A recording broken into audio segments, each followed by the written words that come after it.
guys. So grabe guys yung snow ulit ngayon. Mula kaninang umaga lang to, and ang kapal na ng snow. Tingnan nyo yung trunk ng hood ng pick up na yun. Halos isang dangkal na yung kapal niya. And April na ngayon, nag-i-snow mula December yata, or November pa, early December pa yung snow dito. Tapos hanggang ngayon nag-i-snow pa rin.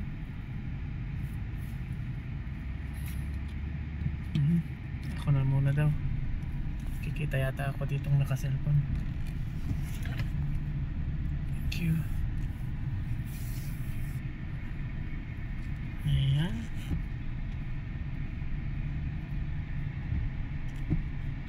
Papark lang natin to dyan sa meron na malapit. Kapal ulit ng snow. Tingnan nyo yung kapal ng Ay naku, ito yung mahirap dito sa Canada guys. Kaya yung mga gusto mag-apply, mag-isip-isip muna kayo kung dito ba o sa Australia. Ako kasi apply din ako dati ng Australia kaya lang nauna kasi itong Canada, kaya ito na yung inasikaso ko. Saka ang nagustuhan ko kasi dito dati, walang placement fee, pero sa Australia merong placement fee. Tapos sa Australia kasi kailangan mong umutang dun sa mga lending bago ka naka-flight, no? Pero dun naman sa Australia, mas maganda yung weather compared naman dito na talagang sobrang lamig. Yan, so nag-park na tayo dito. Okay na to. Park na natin. Yan, dipindot lang yung shift nya. Kaya medyo napapaisip din ako guys kung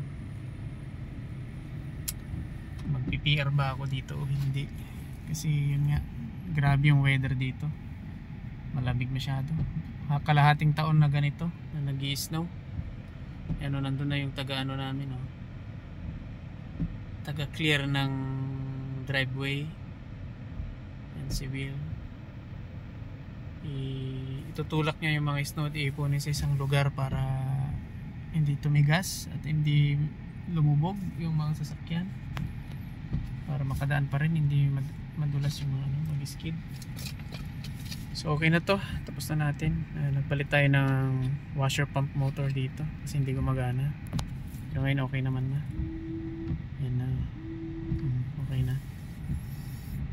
So yun guys, napakalamig dito. At alam nyo ba, pag malamig parang nakaka-stress ba, kasi yung weather makulimlim lagi, ganyan. Hindi ka masyadong makalabas kasi nga sobrang lamig sa labas. Walang outdoor activity. Although yung iba naman ini-enjoy nila yung mga outdoor activity na yung pag ski ganun sa labas. Pero ako kasi wala malamig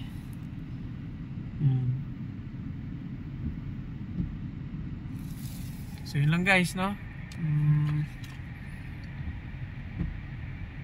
Pag-isipan nyo din muna siguro, kasi marami namang magagandang lugar like Australia, New Zealand. Ayan, magagandang yan. Tsaka medyo mas malapit sa Pinas. Ditong layo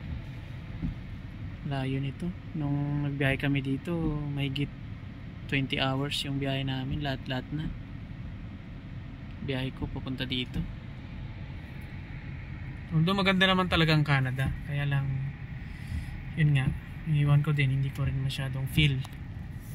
Kasi ako sanay ako sa mga mga sariwang pagkain like gulay, isda, ganyan, seafoods, tsaka sa beach. Dito kasi mga pagkain puro imported kasi. Yan yun yung tagatulak ko, si Will. tinutulak niya yung snow. Eh dito kasi puro imported yung products nila, mga pagkain. Madalang lang yung locally made, madalang. Karamihan galing US, Mexico.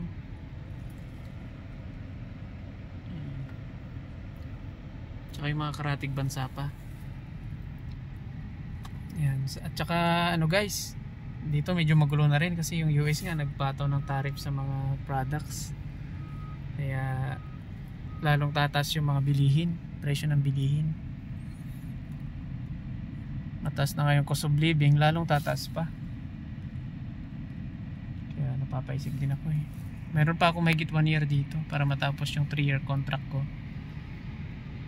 Pero hindi ko ba alam at parang hindi ako masaya ba, parang ganun. Alright, wala lang guys, na-share ko lang. So yun lang. Mas maganda pa rin sa Pilipinas kung meron kang negosyo. At kung meron ka ng permanent na position dyan sa Pinas, mas maganda pa rin dyan. Siyempre iba pa rin yung kung saan tayo lumaki, diba? Iba pa rin. Pero depende kasi sa goal niya yun eh. Yung iba maganda naman sa Canada kasi yun daw, yung iba daw mabilis daw nagkasasakyan dito, ganyan kasi nga madali lang makabili dito. Sa Pinas pwede rin naman, makakabili ka din naman yan. Depende na lang sa drive mo din, sa goal mo. Ganun. So yun lang guys, na-share ko lang talaga na ang lamig dito sa Canada. Mag-isip-isip din muna kayo. Pero depende siguro din kung saan, no? Kasi dito sa amin sa Sudbury, Ontario, kasi sa Toronto, Vancouver, ganun, maganda yung weather nila doon. Dito kasi all year round ganito eh. Kalahati pala, 6 months. Yun lang guys. Ingat-ingat. God bless.